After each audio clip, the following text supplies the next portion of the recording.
Hello everyone, in today's video I'll show you on how you can use negative modifiers in Bambu Studio.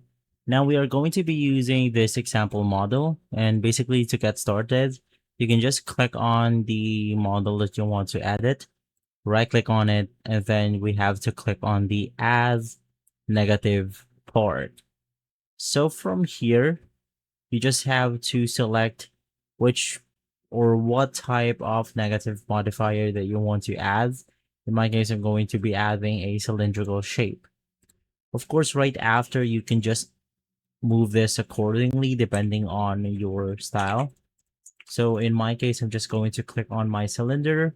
Let's click on the move function and basically let's just move it upwards. So from there, if we click on the slice plate option, it will actually take effect with our base model, as you can see right here. Once again, of course, you can edit this the way you want to. For example, let's go ahead and increase this scale a bit. And then once again, let's click on slice plate. And now we have a hole, true, or box right here. If this video has been helpful, leave a like, subscribe, and follow us for more videos like this. Thanks for watching.